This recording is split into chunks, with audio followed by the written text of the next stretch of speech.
Hey, thanks for joining me. Hope you're doing well. We live in a holographic matrix, and science already confirms this. Atoms are 99.9% empty space. That's right, atoms make up matter and are mostly empty, meaning matter is incredibly, mind-bogglingly empty. And when we break atoms apart, we find that quarks, what atoms are made of, are also empty. This means that 99.9% of our bodies are empty space, and everything around us is also mostly empty space. How can this be? Well, we quite literally live in a hologram. Working on a branch of physics called supersymmetry, Dr. James Gates Jr. discovered what he describes as the presence of computer code embedded within the equations that describe our reality. Gates found ones and zeros intertwined in the code of reality, indistinguishable from computer code. And it wasn't just computer code, but the same code invented by Claude Shannon in the 1940s. One of the main outcomes of quantum physics has been that our thoughts determine reality. Early in the 1900s, scientists proved this with an experiment called the double-slit experiment. They found that the determining factor of the behavior of energy at the quantum level is the awareness of the observer. Electrons under the same conditions would sometimes act like particles, and then at other times they would switch to acting like waves. It was completely dependent on what the observer expected was going to happen. Whatever the observer believed would occur is what the quantum field did. We can say whatever the observer intended to happen is what they saw. Intent powers creation. Physicist Pascal Jordan is noted to have said, "Observations not only disturb what is to be measured, they produce it." Every photon, electron, and quark in our world is indistinguishable from every other one when you observe them, just as if the same code generated all of them. Time after time again, the evidence is stacked up that our reality isn't real at all, but a malleable hologram.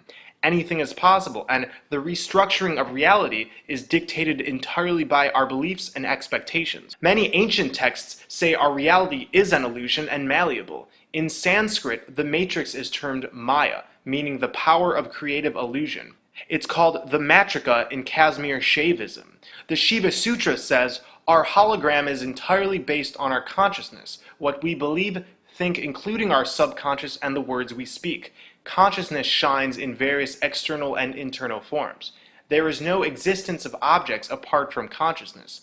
Therefore, the world is simply a form of consciousness." Krishna in the Bhagavad Gita says, "Man is made of faith. Whatever faith he has, thus he is." So our reality is not deterministic. We're all creating it with our intent. But the genius of our time, Stephen Hawking, advocates that we do live in a deterministic universe, one with no free will. Shouldn't we listen to him? He works hand in hand with NASA on their fake projects, and his books are filled with bullshit topics like evolution, outer space, black holes, and the like. We all know the Earth is flat, space does not exist since we live in an enclosed flat plane, and evolution, well, you can look that up on your own. Don't listen to Mr. Hawking, or even Albert Einstein, who also claimed free will was an illusion. Free will does exist, and intent is a powerful force. And as we know, when you're lying at the level that Hawking is, the laws of lesser magic state you must reveal some truth. Hawking says, "But maybe we are linked to a giant computer simulation. Maybe we are characters in a computer game played by aliens." We are being played all right, not by aliens, which are a lie, but used as energetic food for the parasites who have infiltrated this reality. The Archons and the Reptilians. The Archons, ankle biters, whatever you want to call these energetic parasites, attach through us through the frequencies of anger, fear, and addiction. We already know that like attracts like, the law of attraction. When we revel in these lower frequencies and emotions, we set ourselves up for energetic manipulation. We all know people who used to be free-flowing in their reality, but eventually became a part of the system. This happened not because of maturity or aging like we're taught, but because day to day we're powering this reality. So when we shift our thoughts, perceptions, and attitudes towards confines, the frequency the Archons live within, that is what's being reflected back at us. The world treats us in a limiting way when we believe in limitation. These parasites exist only within a small band of frequencies, but unfortunately, so do many humans. The parasites don't understand love. They only know power, control, and manipulation. Because our souls are pure love at the core, we can rise above their range of frequencies, beyond their planes of existence. When enough of us do this, this whole matrix will collapse. Over and over again, scientists have failed to prove that consciousness comes from the brain. This is because our consciousness is elsewhere and not anchored to our bodies. If you put electrodes into a brain and notice there's activity on a brain monitor, this doesn't mean there's consciousness. In the same vein, you could put electricity through a TV and notice electrical changes on the monitor, but you wouldn't say the TV is what's creating the program. The program must be broadcasted from somewhere else and is using the TV as a medium, as a vessel.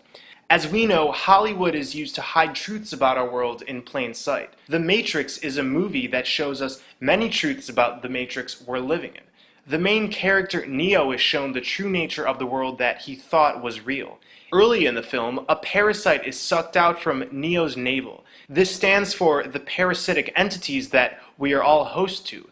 In the next scene, Morpheus offers Neo either the red or blue pill. The red pill would allow him to escape from the Matrix and into the real world, that which isn't a hologram, whereas the blue pill would lead him to staying in the Matrix, living in the pretend world. He takes the red pill, and soon after he wakes up.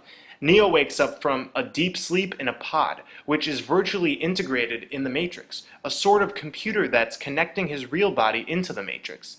Neo looks around and finds that there's bodies as far as the eye can see, plugged into this giant machine.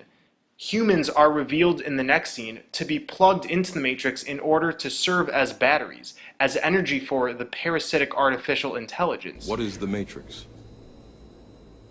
Control. The Matrix is a computer-generated dream world, built to keep us under control in order to change a human being into this. Earth, as Neo knows it, is nothing more than a hologram, a fake reality that only appears to be real. So, because Neo has woken up, he is physically unplugged from the Matrix and travels down a chute.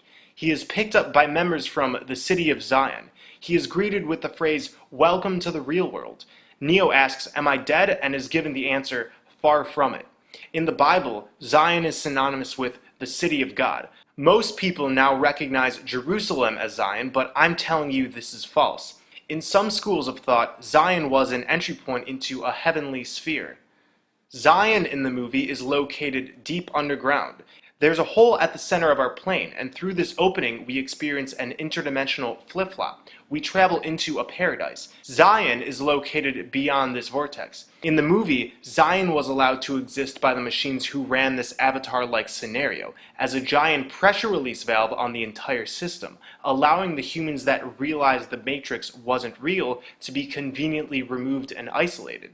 The machines, the parasites, don't interrupt in this process. They simply let those who wake up out of the Matrix be rescued. The movie The 13th Floor also deals with these same concepts. The main character discovers that his reality is completely holographic.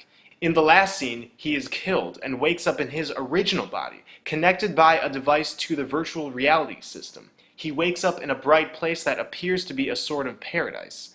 In Avatar, humans are plugged into pods and go into the world of Pandora. In the movie River of Souls, it's revealed that the humans chose to plug into a false reality right as they were about to evolve. What these movies are telling us isn't trivial. They're telling us the reality we live in is fake, and these aren't our true bodies. We have original bodies that are currently sleeping, and our consciousness has merely been uploaded into this reality. We were either tricked into it or willingly plugged in as an experiment that went awry. There's really no way to know. These bodies are like the TV that is being used as a vessel for broadcasting programs. These bodies are avatars. At the beginning of the Matrix, we see a reptilian-type eye. This represents that this place is run by reptilian forces. We know that reptilian eyes are vertical slits. After we see this, a light flash, which looks like Saturn, momentarily appears. Saturn, as we know, plays an instrumental role in this holographic reality. Saturn and the Moon work in tandem to project square waves that further this matrix. We call this the Saturn-Moon matrix. These square waves reinforce our fake reality, and attempt to keep our spirits and bodies from working at the limitless capacity they should have. The Saturn-Moon matrix creates a confining reality for all of us. When I say Saturn and the Moon, I mean the energy bodies, not actual planets, since we live in an enclosed flat plane. That may be hard at first to digest, but these energy bodies still function and do influence us. Cronus is a Greek god often identified with Satan. Satan, as we know, was Saturn in an earlier period. Astrologically, Saturn rules limitation, authority, and time. Cronus is the god of time. Holograms are created by laser interference. So this holographic matrix is in part a result of the interference of the sine waves from Saturn by the square waves from the Moon. The reason the elite worship the energy body of Saturn is because Saturn is the originator of this hologram. This hologram is providing the Archons and Reptilians a place to run rampant, where they can gain power, control, and energetic vitality, just like how Morpheus said, we're batteries. The black cube and hexagram are symbols of Saturn and are seen everywhere.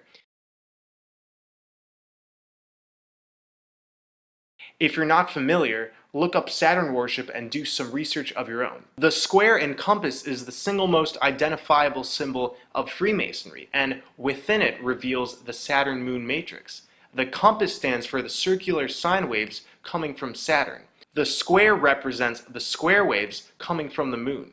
The free-flowing sine waves from Saturn are going to the Moon, becoming square waves which are rigid, and then directly hit the grid that's been placed on our flat plane. So when the Bible says we were born into sin, it actually means we were born into sine. The free-flowing sine wave reality represents infinite potential. As babies and children, our divine essence is strong, along with our clairvoyant and telepathic powers. But over time and with enough indoctrination, the Saturn-Moon matrix's square waves become dominant and we lose this essence. In 2001, A Space Odyssey, this is all alluded to with the monolith.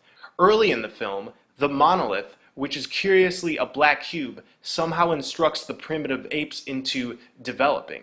Later in the film, an astronaut crew is shown on the Moon, where the monolith machine emits a screeching interference pitch from the grid-like structure.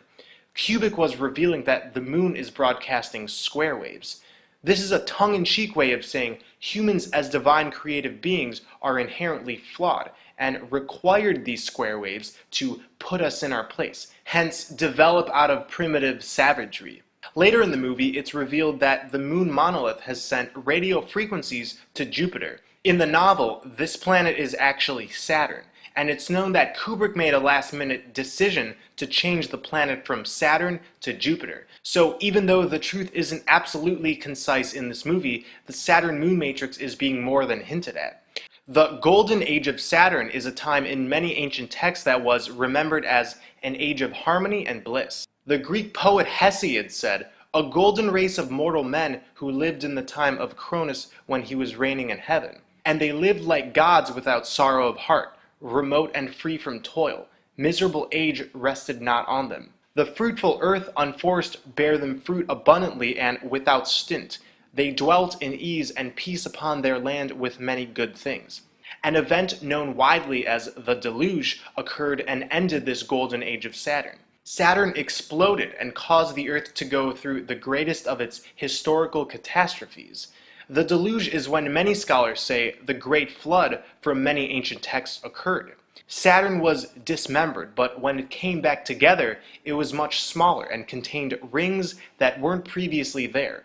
Much of the literature on the deluge talks about how this catastrophe occurred in outer space, but as we know, outer space isn't an actual place. This story is telling us something way more interesting. Saturn has always played an important part in this holographic matrix. Saturn is where the matrix is being projected from, and the sine waves emanating from it used to be creating a fantastic reality. Some of you may be confused now. I want to clear up that Saturn isn't inherently evil, but once it got intertwined with the Moon, the waves emanating from it were changed and used for restricting purposes. So life was fantastic. Think about the Garden of Eden, about the giant trees that used to flourish with abundance, the stories of Lemuria and the continent of Mu. It was the age of Saturn, and true limitation did not exist yet. We reveled in telepathy and unity with the energies around us. But something happened. This holographic projector was hacked. The Matrix was infiltrated by reptilians and the Archons, and the projector, Saturn, was somehow morphed. After the former golden age of Saturn was disrupted, now there existed a new horrible reality. We lost our telepathy and other powers. Time became fixed. Limitation became the law of the land, and this holographic playground ceased being free-flowing. Many cultures talk about how the moon wasn't always in the sky. Interdimensionally, the moon creates a false light trap which, upon death, when we enter through, we are recycled back into another body in this matrix with no memory. I want to quickly present the words solar system, spirit, and incarnate. Our words are spells, built from spelling, and often reveal to us the truth about the nature of reality. Solar system is a soul-lure system. Spirit is a spear-it. This is what the moon and the entities working behind the scenes attempt to do with our spirits. And incarnate. Carn is a root word meaning flesh. In flesh ate. The parasitic entities are eating our energies while we're in the flesh. So just to recap everything I've presented, we've somehow been uploaded into this holographic matrix. Our original bodies exist on the other side of our flat plane through the vortex at the center. This hologram wasn't always corrupted. It used to be fantastic in the so-called golden age of Saturn, but the holographic projector was hacked by low vibration entities that aim to use this part of the plane as a way to achieve power, control, and use us as energetic food. The moon was put up in the sky, and ever since, most souls who physically die are recycled over and over again into this matrix so they can't leave. I theorize that before the moon's existence, we were able to go back and forth between our true bodies on the other side and these holographic avatars. So now we're stuck here. Does this mean it's all doom and gloom? No. Knowing this information can be the first step towards enlightenment. Like I said at the beginning of this video, our reality is powered by our intent. We may have been deceived, but our intent is still the one thing that remains the building blocks for this reality. The reason indoctrination is so vital to the elite and the reason money, sex, greed, and so forth are glamorized is all to redirect our intent. And a lot of us, because of it, haven't yet discovered that solely with our intent does our reality function. This brings me to blood over intent. Our blood is a magical substance. Blood and the intent that goes along with it reprograms this hologram. Want proof? Well, the elite have been spilling our blood and our children's blood for a long time. They spill our blood in wars and fabricated terrorism, and they spill our children's blood, hence the numerous accounts of satanic rituals and the many children that go missing each year. The Georgia Guidestones are, in short, the blueprint for global takeover. You can read the guidelines yourself, and don't let the nice language fool you. From an aerial view, we see blood on the top. The intent is written in the stone, and a blood sacrifice was placed on top of that intent. Here's what I'm getting at. Blood is spilled, and intent can be placed on that blood. The more blood that is spilled over a specific intent, the more that intent comes into fruition. The hologram rearranges itself accordingly. The elite place their evil intent upon our blood, and this helps fuel their twisted acts that go on around the world. There's many of us who are spilling our blood over our divine intent to do the same, to rearrange this matrix for the benefit of all. Here's what you do. There's really no way to mess it up. First, write on a piece of paper, I intend to usher in heaven on earth. You can write other phrases like, I choose to reclaim my divinity, and I choose to love all and exclude none. But these aren't necessary. Do what you feel. You can look up what others have done. Most everyone starts with the intent to bring forth heaven on earth, and they're all different. Mine was pretty long.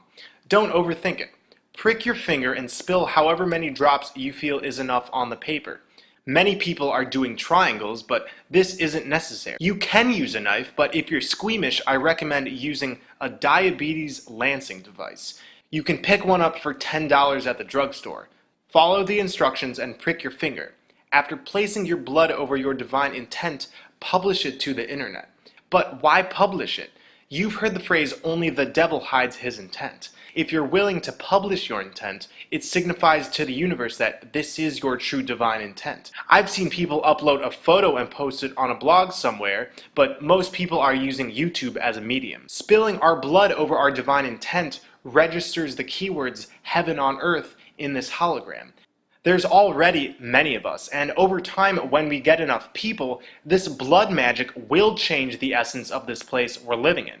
And there will be a point where all of us who spill our blood will be going through the vortex at the center of our plane, into a paradise powered by the black sun, where we will wake up in our original bodies and finally unplug from this matrix. Don't forget to walk barefoot on dry soil and sun gaze every day. This helps us connect with the divine energy pouring out from the sun and from earth. We can speak our intent towards these living entities and gain further guidance in our everyday lives. As I said earlier, when enough of us raise our frequencies, the whole matrix will collapse, and this is my intention upon spreading this information. Thanks for watching, everyone. Stay well and centered. I love you all.